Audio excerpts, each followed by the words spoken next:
sobreviveu, mas o pai no campo de concentração foi assassinado. Por que eu disse isso? Eu estava escrevendo isso de madrugada, perto de 4 horas da manhã, quando o Senhor me fez lembrar dessas coisas. Há pessoas que não conseguem entender por qual razão existem lutas, dificuldades, problemas na sua vida.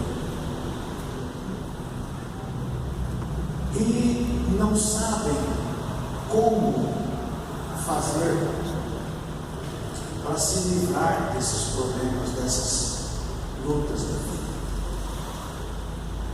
As tempestades da vida existem, digam aí. Fala de novo. As tempestades da vida existem. Olha para alguém e diga, e elas são inevitáveis. Pessoas de todas as classes sociais, pessoas bem formadas, doutores ou analfabetos, pessoas jovens ou velhas, crentes ou não crentes, todos passam por algum momento na vida de luta, de dificuldade, de tempestade. E as tempestades têm o condão, têm a força, a capacidade de transformar a vida das pessoas. Existem coisas que são imprevisíveis, que a gente não sabe quando chega, nem como chega, nem de onde chega. Joelmir Bettman, um jornalista brasileiro, eu tenho uma dedicatória que ele fez comigo. Ele dizia assim: eu não sei o que vem pela frente, só espero que venha de frente. Por que isso? Porque a gente não sabe o que vem, mas seria melhor se viesse de frente para a gente ver. Dura quando vem de onde você não enxerga. Às vezes um acidente, às vezes uma doença, uma enfermidade, um luto, perdas radicais, divórcios, situações difíceis da vida, coisas que chegam e a gente não tem explicação, a gente não sabe explicar. E uma coisa interessante é que ninguém espera tempestade, luta, crise, dificuldade. Elas chegam sem a gente esperar. Não há uma redoma blindada que a gente fique lá dentro e a gente diz assim: eu sou inalcançável.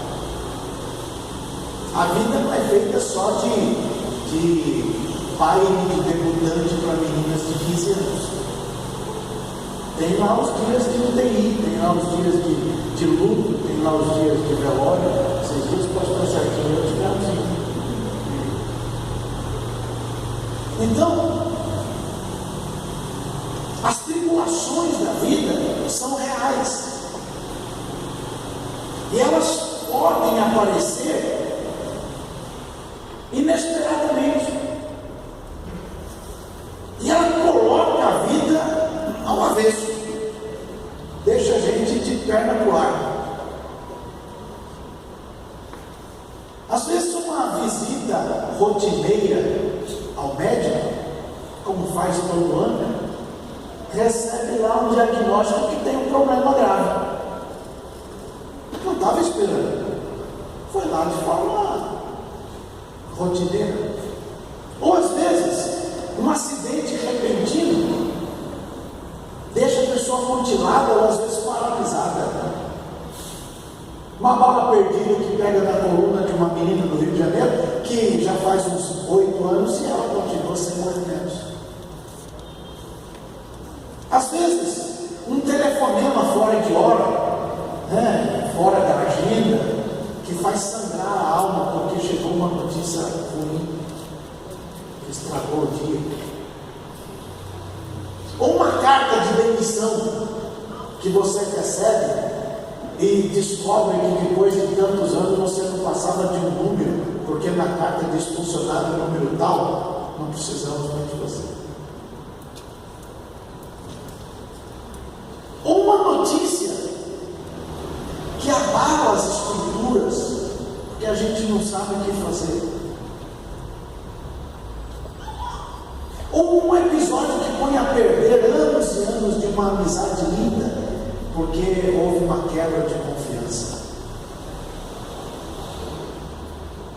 Ou um sonho que foi acalentado tanto tempo e de repente descobre que aquilo não passou de um pesadelo.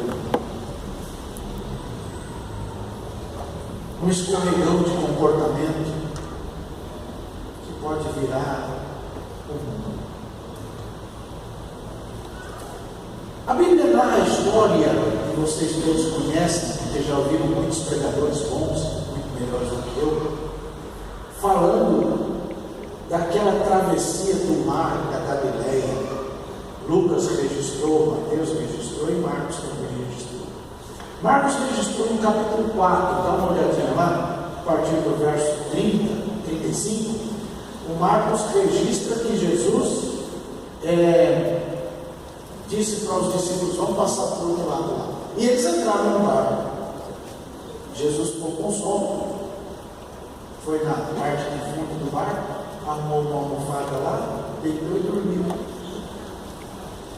E enquanto estava dormindo, o texto diz que levantou-se um grande temporal. E quando esse temporal levantou, as águas começaram a subir, invadir o barco, e o negócio ficou feio do lado deles. E os discípulos lutaram.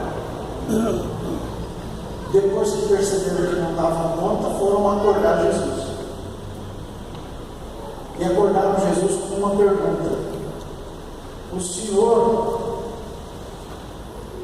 não está nem aí, a gente vai morrer, e o Senhor não se te dá que pereçamos assim pensando.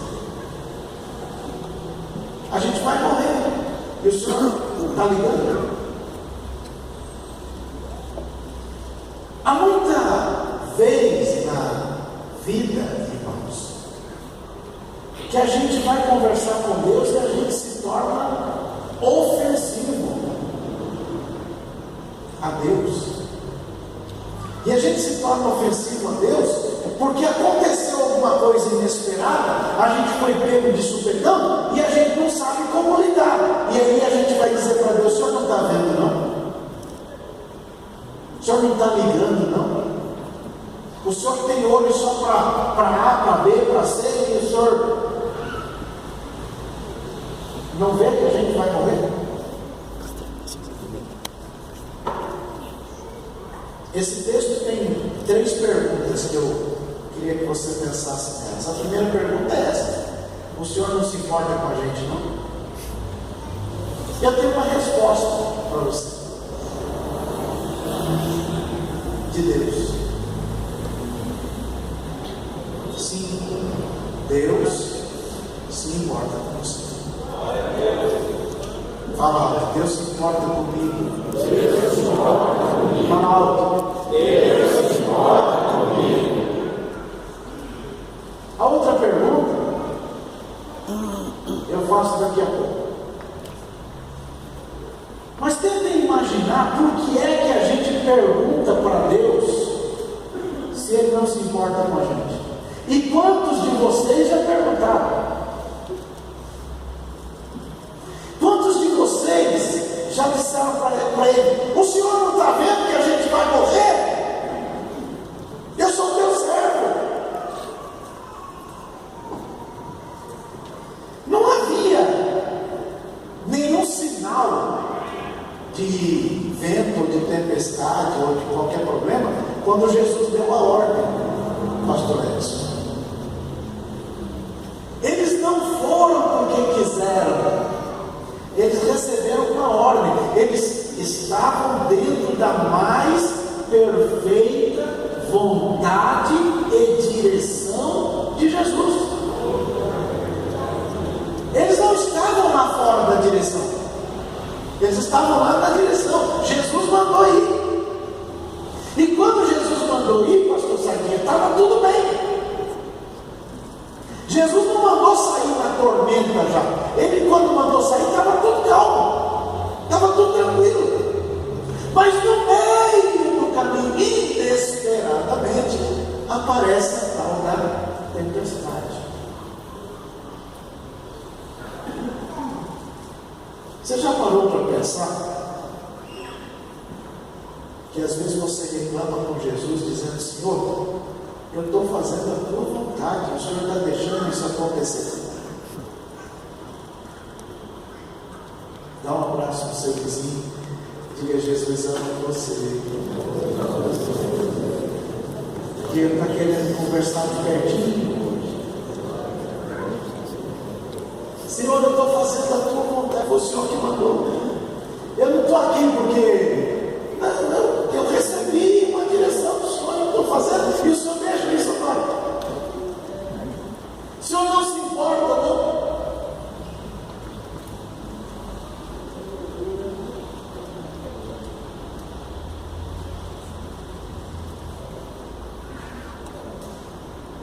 De repente, o mar ficou agitado, a coisa ficou feia do lado deles e o medo tomou conta. E quando a gente fica com medo, a gente faz bobagem. A gente começa a ver o que não existe. Uma vez, os outros colegas, numa outra ocasião, em outro momento, ficaram olhando Jesus andar em cima da água e já chamaram Jesus de fantasma. O medo deixa a gente com uma visão meio boba. A gente começa a ver tudo errado. Aí vem uma pergunta legal: quem aqui é bom mesmo, para administrar crise e administrar tempestade inesperada, e é o cara que resolve?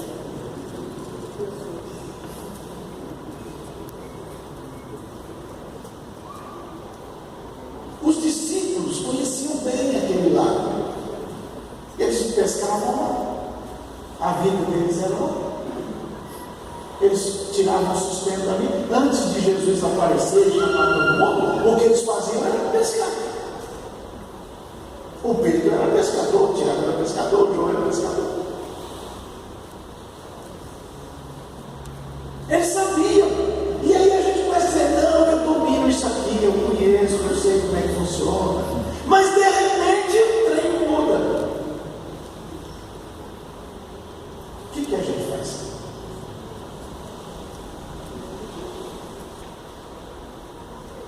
Quando a tempestade chegou, eles não tinham mais controle daquilo que eles conheciam. Tem um monte de coisa que você conhece bem e você diz: eu conheço aqui com uma palma da minha mão. Mas de repente o trem vira. O conhecimento que eles possuíam não valeu nada.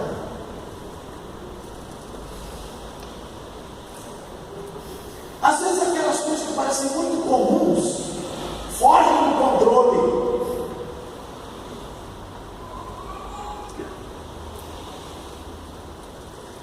O barqueiro queria que o barco fosse para lá e ele ia para o outro lado. Quando um piloto de Fórmula 1, eu gosto de ver corrida de Fórmula 1, quando eu posso eu vejo, mas quase nunca eu posso. Eu lembro que a minha esposa nunca gostou. Um dia eu fui com ela e pedi para ela gravar no YouTube. Você pode gravar aí que eu quero ver depois. Ela foi gravar e porque ela foi gravar, o piloto morreu. Ela falou, nunca vai ver isso.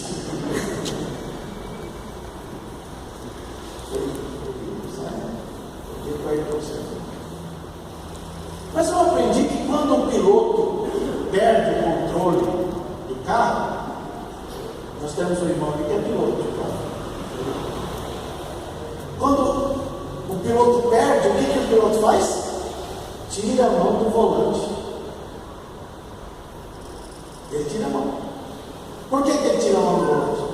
Para não quebrar a mão.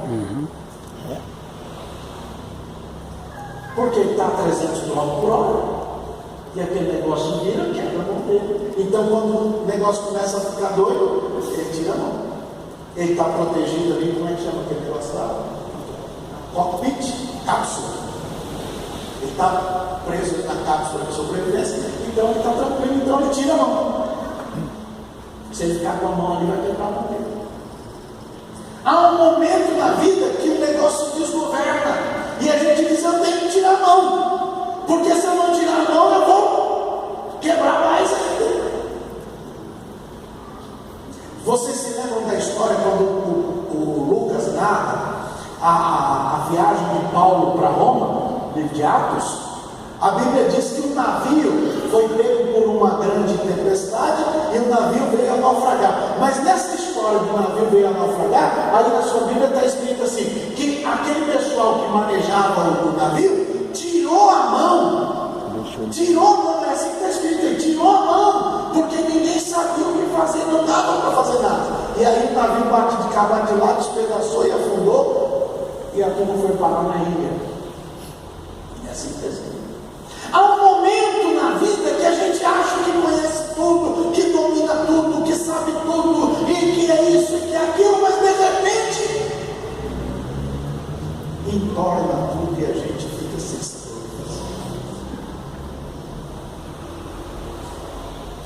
A palavra do Senhor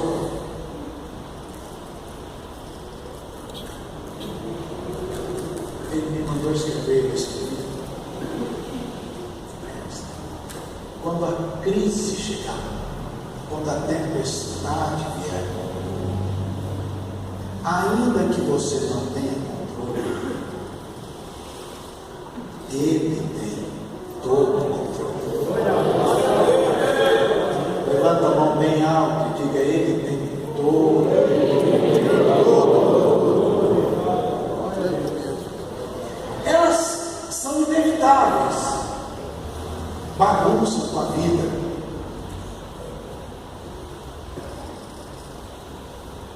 Mas essas lutas, crises ou tempestades são pedagógicas. Diga aí, são pedagógicas. Diga, Deus sempre tem alguma coisa para ensinar. Abraça o vizinho e diga, Deus sempre tem alguma coisa para ensinar. Bota o melhor sorriso da semana nesse rosto lindo. Glória a Deus. E diga, culto de doutrina. Vamos pensar um pouquinho. Nós cremos em Deus. Ou não? E nós sabemos que todas as coisas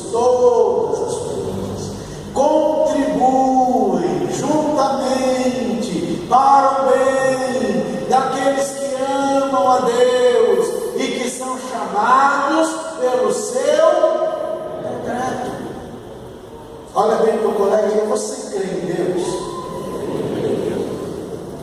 E você dá conta de crer que tudo contribui para o teu bem? Você só precisa ter duas certezas na vida. Faz assim, ó. Diga, eu preciso ter duas certezas na vida. Fala alto. Diga, primeira certeza. Eu preciso ter certeza que eu amo a Deus. Essa é a primeira certeza que eu preciso ter. Segunda certeza que eu preciso ter.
coisas contribuem conjuntamente para o bem dos que amam a Deus e que foram chamados pelo decreto de Deus.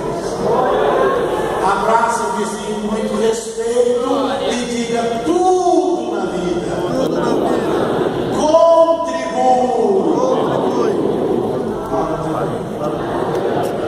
Se é que você tem estas duas certezas. Senão você vai ficar pelos câmbios chorando e engano, dizendo: ninguém me ama, ninguém me quer, por isso eu vou comer barata. Minha filha que cantava isso.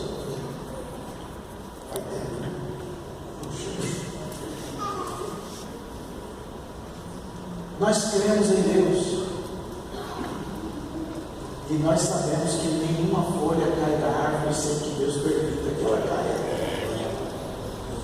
Nós cremos em Deus e nós sabemos que até todo o fio de cabelo da nossa cabeça estão contados. Nós cremos em Deus e nós sabemos que até os filhos do leão, diga aí, os filhos do leão têm necessidade. Mas aqueles que esperam no Senhor, de nada tem falta. Vai lá no Salmo número 34. 34, né? Esse é 34. Verso 9. Achem aí.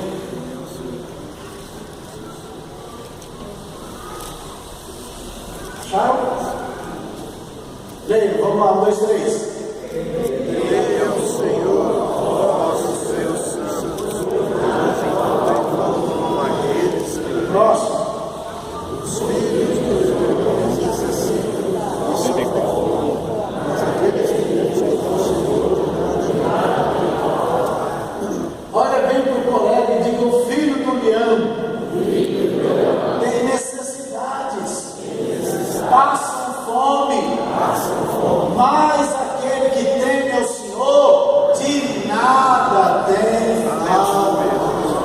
Levanta a tua mão, que em nome de Jesus Cristo, que pelo Espírito Eterno me constituiu pastor, tem uma palavra de Deus para a tua vida. Creia no Senhor, tema ao Senhor, honre ao Senhor e absolutamente nada te faltará. O Senhor é o teu pastor e nada, nada, nada te faltará. Aleluia. Glória a Deus. Glória a Deus. Glória a Deus.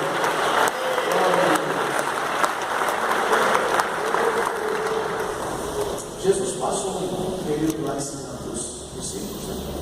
Conversa daqui, conversa de lá, fala de uma coisa, fala de outra. Aí diz assim: vamos passar para o outro lado? Vamos. No meio do caminho, Jesus está dormindo, a crise chega. A luta vem, o problema chega. E os discípulos vão lá tentando administrar.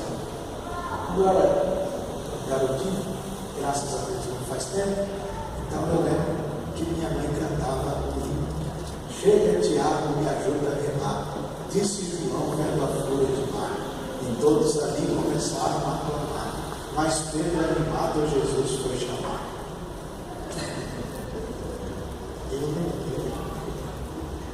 Irmãos, eles tentaram, porque tem um momento na vida que a gente vai tentando, e a gente vai tentando do nosso jeito, a gente vai tentando com a nossa capacidade.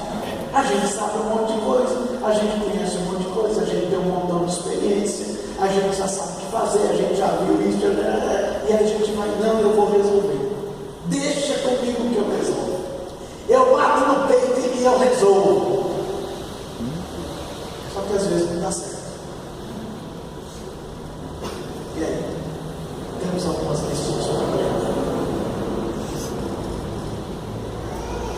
os seus recursos acabam, quando o seu conhecimento já não é mais suficiente, quando você já não sabe mais o que fazer, só uma sugestão. Clama por Jesus. Grita por Ele. Chama Jesus. Olha a Deus. Entra no teu quarto. Dobra o teu joelho. Conversa com o teu Pai que tudo vê secretamente. E este teu Pai que vê tudo secretamente te recompensará. Chacoalha o vizinho, mas chacoalha o teu ele acordar. Diga, vai orar lá, irmão. Tem gente que já perdeu o hábito da oração. Nunca perca a chance de orar. Não perca a chance. Orar não vai pagar preço, não. Quando você entender assim, eu estou pagando o preço da oração, isso aí você está fazendo um monte de besteira. É sacrifício de tolo. É sacrifício de tolo. Porque orar não é pagar preço. É o mais alto privilégio que o ser humano tem, de entrar na presença do Todo-Poderoso, conversar com Ele, como qualquer filho conversa com o Pai. Diga, Ele é o teu Pai. Jesus, quando perguntaram para Ele, como é que a gente faz para orar? Jesus falou, você quer aprender? Então tá bom, vou ensinar. Quando você orar, você diz assim, Pai Nosso. Olha bem um vizinho bonito que está perto de você e diga, conversar com seu pai é pagar preço, né? Deixa esse mundo. Pai Nosso. Levanta as duas mãos lindas que Jesus está dando. Oh Jesus, que bom que o Senhor ensinou a gente.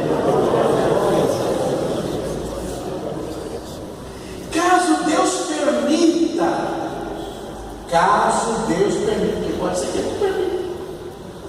Caso Deus permita que alguma crise chegue, alguma tormenta chegue, alguma tempestade apareça, Deus vai usar a própria tempestade. Diga, Deus vai usar a própria tempestade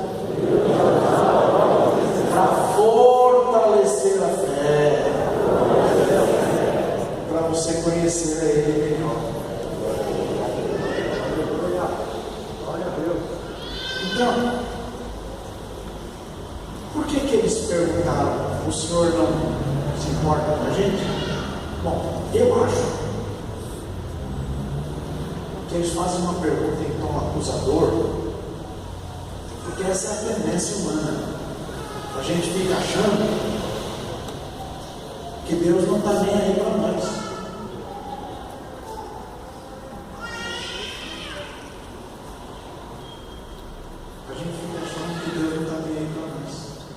Às vezes a gente chega a dizer, será que a alma do outro tem valor e a minha alma não tem valor?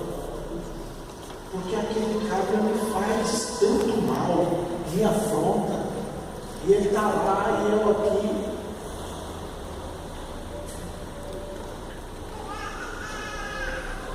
Algumas perguntas, algumas possíveis respostas. Primeiro, como é que a gente vai conseguir entender que a crise chega exatamente porque a gente está obedecendo a Deus?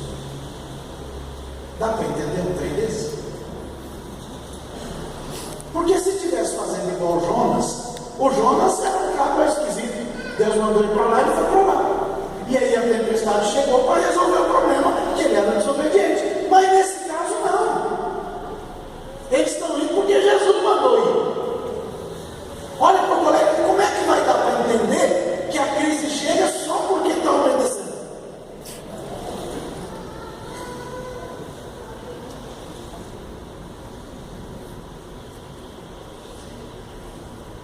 Deus fica olhando, e aí você diz assim, mas eu levo Deus a sério, eu sou dizimista fiel, eu me guardo desse mundo, eu me guardo do pecado, eu procuro andar direitinho.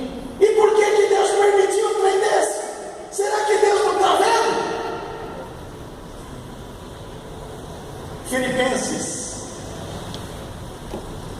capítulo 1, entre o verso 10, 11, 12 por ali, o Paulo diz assim: todo o problema que eu enfrentei na vida, todos eles contribuíram para o progresso do ministério. Chacoalhe o vizinho que é toda luta. Diga, toda luta, toda afronta, toda dificuldade, toda crise, toda tempestade, todo problema contribui para o progresso. Chacoalhe o vizinho e diga: você vai progredir muito. Diga: vai progredir muito. Estas lutas todas são pedagogia de Deus, preparando você para aquilo que vem depois. Tem muito que progredir, tem muito que prosperar, tem muito que ir adiante.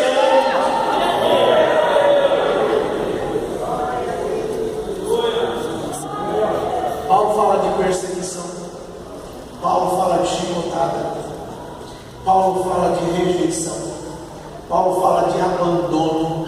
Vai ver se você já passou por alguma dessas aí. Paulo fala de açoite, Paulo fala de luta, Paulo fala de prisão, Paulo fala de apedrejamento, Paulo fala de expulsão, Paulo fala de ser chamado de tagarela. Paulo foi chamado de impostor. Um dia que Paulo foi levar uma oferta, pegaram Paulo com uma oferta e ainda prenderam ele e jogaram ele na cadeia. Naufragou, foi picado de cobra. Aí você diz: mas tem cobra? E Paulo diz: eu passei por isso tudo, mas isso tudo contribuiu para o progresso. Dá um abraço bem carinhoso no vizinho. Diga: tudo está contribuindo para o progresso.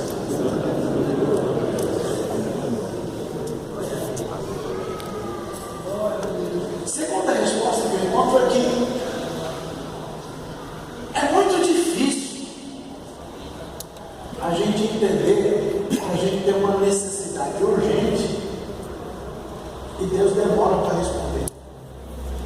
Como é que Deus demora para responder quando a gente tem tanta pressa? E a tempestade chega, e a luta vem, e ele está dormindo. Como é que pode explicar isso? A gente tem muita dificuldade de esperar. Todos nós, especialmente crentes. E os crentes dessa geração nova têm mais dificuldade de esperar ainda. Porque aprenderam na televisão, botar o dedo no nariz e dizer: se o senhor não quiser, eu nunca mais volto nessa igreja, eu vou procurar outra. E aí começa aquelas campanhas malucas de tudo.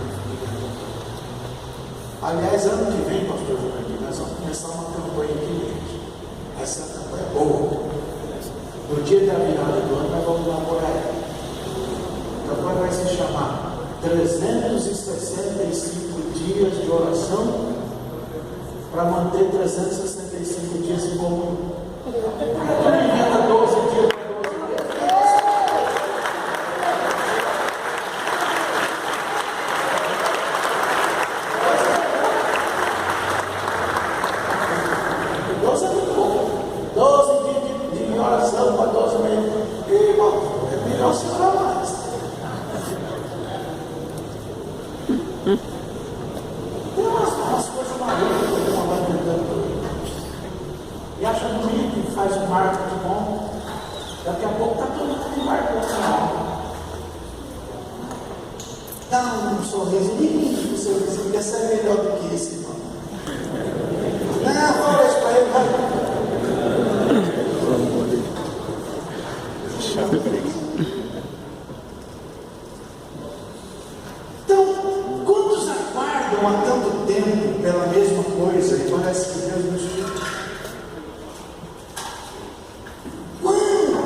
Aguardam a conversão da família, ou a volta de alguém,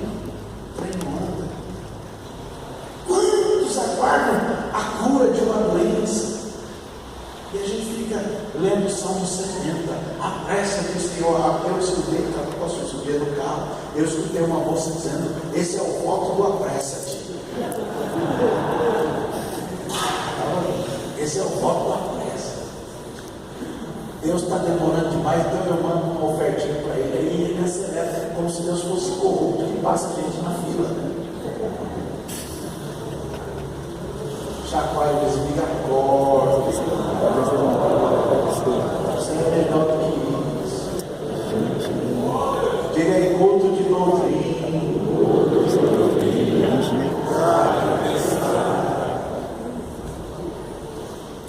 Sabe quando você dá uma favor, me engraxar a máquina? Está demorando muito, a gente dá uma caixinha e vem mais rápido. Então vamos dar a caixinha para Deus. Eu volto a tua promessa. Pouca vergonha, gente, fazer. Deus me revelou que tem que depositar R$70 para eu voltar para casa. Faça meu favor. Eu não sei se é pior que ele faz ou se é pior que ele que vai atrás. Então, às vezes a demora de Deus machuca o coração. Permitindo fazendo isso, vou pegar ele. Em Deus e para Deus, aquilo que parece demora, na verdade não é demora, é pedagogia. Ele está ensinando alguma coisa.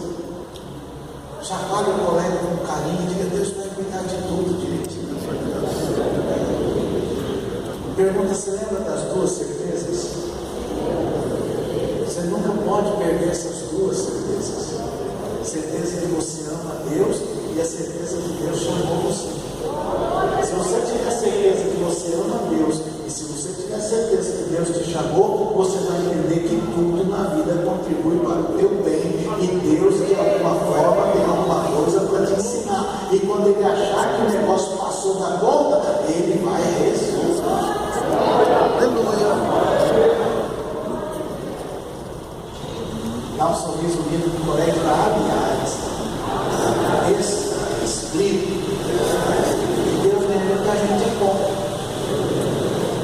Então ele não vai dar uma prova maior do que aquela que a gente dá conta de acatar.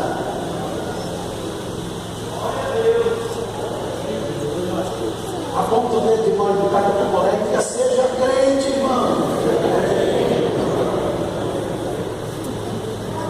Mas essa dor de ficar esperando Jesus é muito complicada. Você se lembra da maior dor da família de Lázaro? Qual foi a maior dor? Foi a morte de Lázaro? Não! Quando Jesus estava chegando, a Marta já foi logo dizendo, se o Senhor estivesse aqui,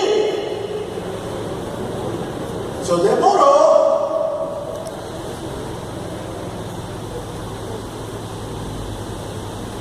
De onde estava Lázaro até onde estava Jesus era um dia de caminhada. Então, um dia chegará o emissário, o enviado, a pessoa que a família mandou. Chegaram lá, encontraram Jesus.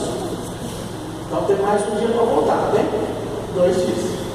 A Bíblia diz que Jesus demorou 2 dias para ir. Então, um para ir, um para voltar, e mais 2 que ele demorou, dá 4. Perfeito? Quando Jesus chegou, fazia quanto dia que ele estava morto? Olha para o colega, faz uma continha simples. Matemática. Diga, quando foi o rapaz para avisar Jesus, no mesmo dia o Lázaro morreu. Quando o rapaz chegou para falar com Jesus, o cara já tinha morrido. Jesus olhou para os discípulos e disse, essa enfermidade não é para a morte. O nosso amigo Lázaro está dormindo e eu vou lá para acordar ele. Não é assim que está escrito? Chacoalha o colega e diga, a demora aparente, na verdade, é uma ação de Deus. Jesus olha para Marta e diz, oh, seu irmão vai ressuscitar, menina. Eu sei, senhor, mas vai demorar. Ei, menina, eu já não te falei. Eu sou a ressurreição e a vida. Quem crê em mim nunca morre. E quem vive e crê em mim não vai morrer. Ah, sim, esse negócio vai demorar, a ressurreição, tá bom? Ô, cadê ele? Vai. Senhor, faz 4 dias, né? Mandaram avisar 4, né? Então, eu quero ir lá ver. Tira a pedra aí. Olha para o colega, ele tem umas pedras que a gente tem que tirar. Quem ressuscitar morto pode mandar a pedra sair, pode. Mas eu não vou tirar, velho. Sai aí, saiu. Todo enfaixado, eu não sei como é que o cabra deu conta de sair todo enrolado. Mas saiu. Aí Jesus disse: desatai-o e deixai-o ir. Agora um cara que está morto há 4 dias, o cheiro não é bom, ou é? E a turma conseguiu ficar perto. Eu tenho a impressão, só a impressão, que Jesus mudou até o cheiro do momento. Olha bem para o colega que às vezes Deus quer mudar até o seu cheiro, irmão. Meus irmãos têm um cheiro esquisito. Tem uns que não tomam banho. Tem uns que não escovam bem. Tem uns doidos.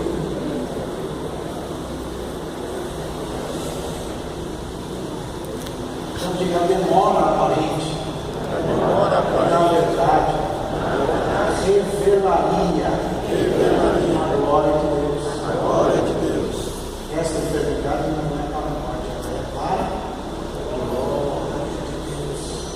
Então vamos adiante com essa hora. Quem ama tem pressa de ir, tem socorrer. Mas Jesus demorou. Mas o texto diz que Jesus amava Marta, Jesus amava Maria e Jesus amava Lázaro. Olha bem para o colega e diga: não condicione. Não, fala alto, não condicione. O amor de Jesus por você, pela pressa que você quer que ele tenha. Se você puder, escreve isso, você nunca vai esquecer da vida. Bota nesses Facebook que você tem por aí. Não condicione o amor que Jesus tem por você à pressa que você tem de que ele resolva isso. Porque ele pode demorar e isso não quer dizer que ele não te ama. Entenderam bem isso não? Igual aquele menino que passou o ano todo trabalhando aula, bagunçando atrás, não fazia prova, e aí recebeu um boletim no final do ano, foi repetente, aí fica perguntando: Senhor, por que o Senhor deixou eu repetir?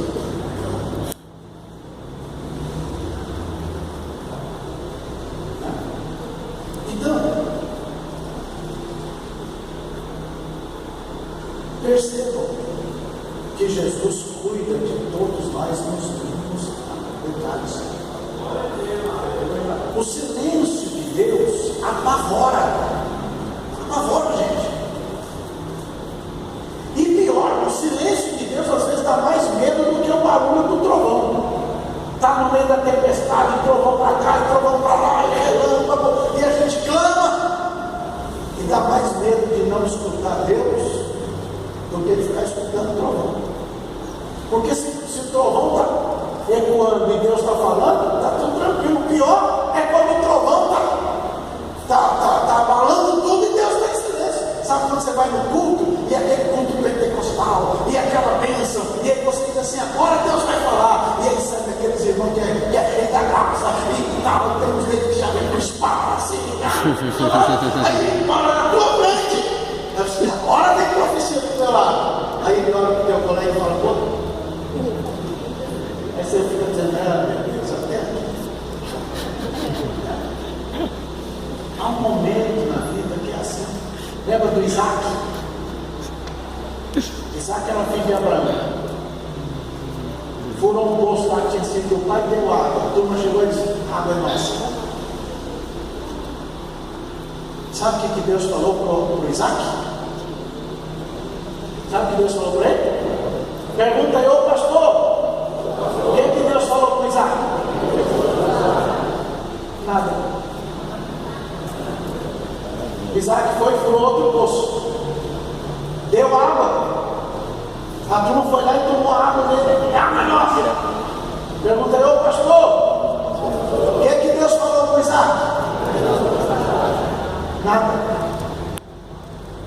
Isaac foi para o outro poço e deu água de novo. E a turma veio e vão ficar amiguinhos.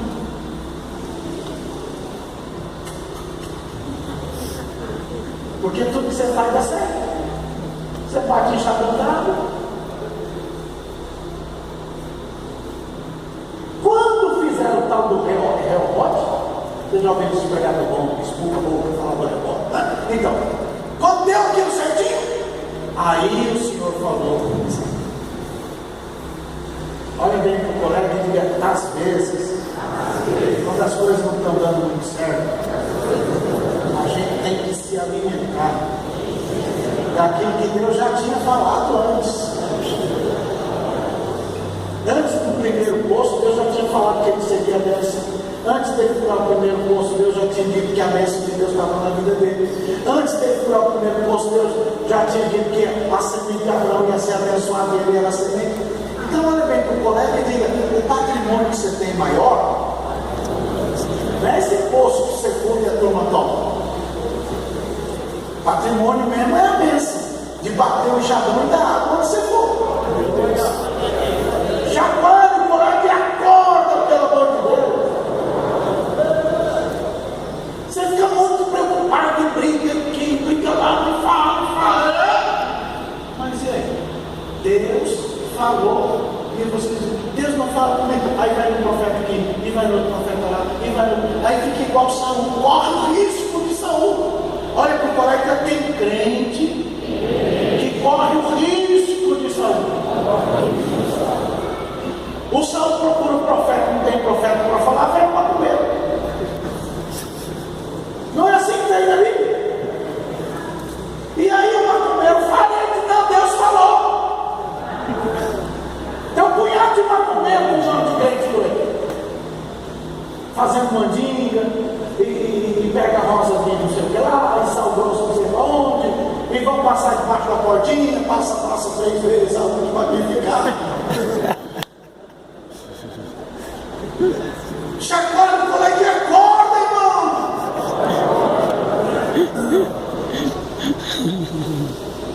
Diga: você é crente.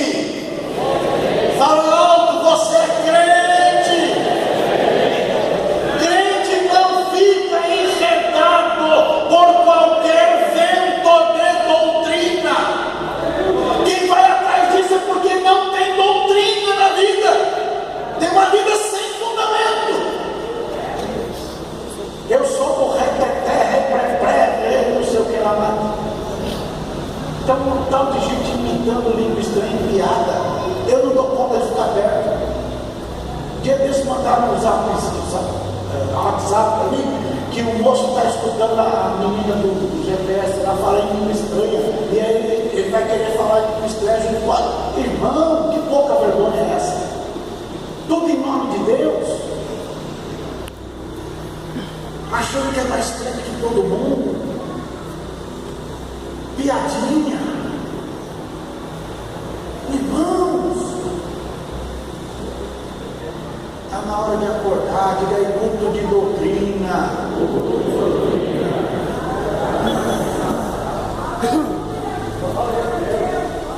Lembra do Jó? Jó apresentou 34 queixas para Deus. Sabe quantas vezes Deus respondeu Jó? Nenhuma. Depois que o Jó apresentou 34 queixas, aí Deus falou assim: então vamos conversar. Aí Deus faz 70 perguntas para o Jó. 70. Jó não respondeu nenhuma.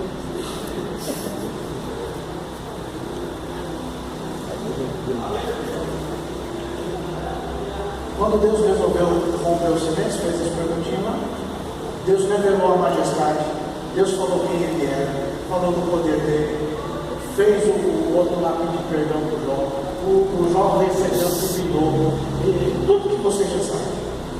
Sabe quantas vezes Deus explicou para o Jó por que ele tinha passado a luta? Sabe quantas vezes Deus explicou? Nenhuma. O Jó ficou pobre, depois ficou rico de novo e nunca entendeu nada nem por quê. Chacoalhe o vizinho e diga: ele se manteve íntegro.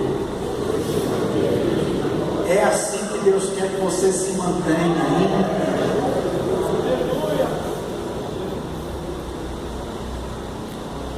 Por quê, Senhor? Por quê? Porque Deus não quer falar, não fala, acabou. Então, chega a hora de Jesus fazer a pergunta lá para os discípulos. Essa é a segunda pergunta do texto. A primeira é: o Senhor não se importa com a gente? A segunda pergunta é Jesus que faz. Por que você é tão tímido? Você ainda não tem fé, não? Já que está no vizinho, diga: o medo aparece por dois motivos: timidez e falta de fé. Diga: Deus, Deus não nos deu um espírito de covardia. Olha bem, meu colega, você não é um covarde. Deus não nos deu um espírito de covardia, mas Ele nos deu um espírito de gente, lê a Bíblia, pelo amor de Jesus Cristo.